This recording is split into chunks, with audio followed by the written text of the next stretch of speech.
क्या हो अगर आप होटल की एक लिफ्ट में खड़े हो और सामने सीसीटीवी कैमरा आपको रिकॉर्ड कर रहा हो। आप कुछ अजीब बिहेव कर रहे हो, डर के मारे बटन्स दबा रहे हो जैसे कोई आपका पीछा कर रहा हो, और कुछ घंटों बाद उसी होटल के रूफटॉप पर रखी एक पानी टंकी में आपकी डेड बॉडी मिली। ये कोई हॉरर मूवी की कहानी नहीं है, ये रियल लाइफ में हुआ था एक लड़की के साथ जिसका नाम था एलिसा लेम। एलिसा लेम एक 21 साल की कैनेडियन स्टूडेंट थी जो अपनी सोलो ट्रिप पे लॉस एंजलिस आई थी। उसने स्टे के लिए एक सेसिल नाम का होटल चूज किया। अच्छा, एक बात एलिसा को नहीं पता थी कि सेसिल होटल की एक अपनी डार्क हिस्ट्री है। अब वो डार्क हिस्ट्री क्या थी? जैसे कि सुसाइड, मर्डर्स और क्रिमिनल्स की कहानियों से भरा हुआ ये होटल पहले से ही बदनाम था। 31 जनवरी 2013 को एलिसा लास्ट टाइम देखी गई थी जब वो होटल की लिफ्ट में एंटर करती है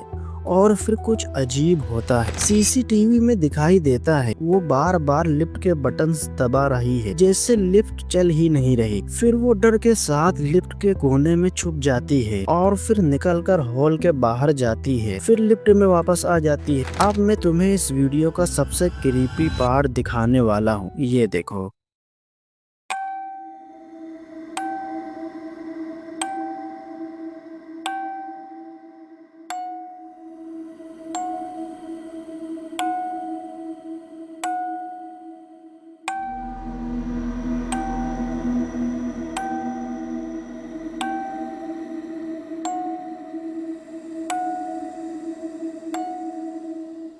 उसके हाथ, उसका बॉडी लैंग्वेज, ये सब देखकर अजीब नहीं लग रहा है। कभी लगता है जैसे वो किसी से बात कर रही है जो कैमरे पे दिख ही नहीं रहा।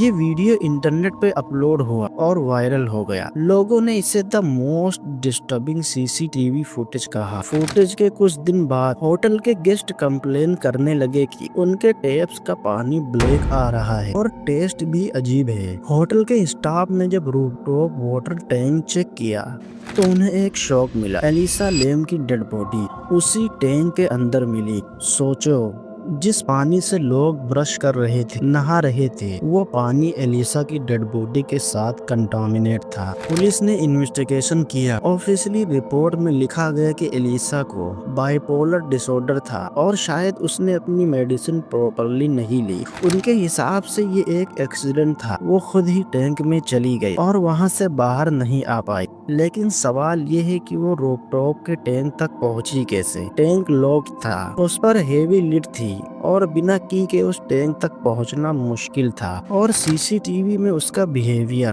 क्या वो हेलुसिनेशन था या कोई उसका पीछा कर रहा था? लोगों की थियरीज अलग अलग हैं, जैसे कि किसी ने उसका मर्डर किया और बॉडी टैंक में छुपाई, ये होटल खुद कस्ड है, या फिर एलिसा किसी सुपरनेचुरल फोर्स के कांटेक्ट में थी। एलिसा लेम का केस ऑफिशियली एक्सीडेंटल ड्राउनिंग के नाम पे बंद कर दिया गया। सीसीटीवी फुटेज अभी भी यूट्यूब पे है और हर बार जब कोई देखता है एक नया सवाल उठाता है, क्या सच में ये एक एक्सीडेंट था या फिर कोई सच छुपाया गया? तो दोस्तों, ये थी कहानी एलिसा लेम के मिस्टीरियस केस की। और अगर आपको लगता है कि ये डिस्टर्बिंग था तो तैयार हो जाइए, क्योंकि ऐसे और भी केसेस हैं जहां लोग कैमरे के सामने गायब हो गए, जैसे लार्स मिटेंग का केस। अभी आपकी स्क्रीन पर जो वीडियो आ रहा है, ये वीडियो लार्स मिटेंग और उनके जैसे मिस्टीरियसली गायब होने वाले लोगों के ऊपर है। इस पर क्लिक करो, हमारी मुलाकात वहीं पर होगी।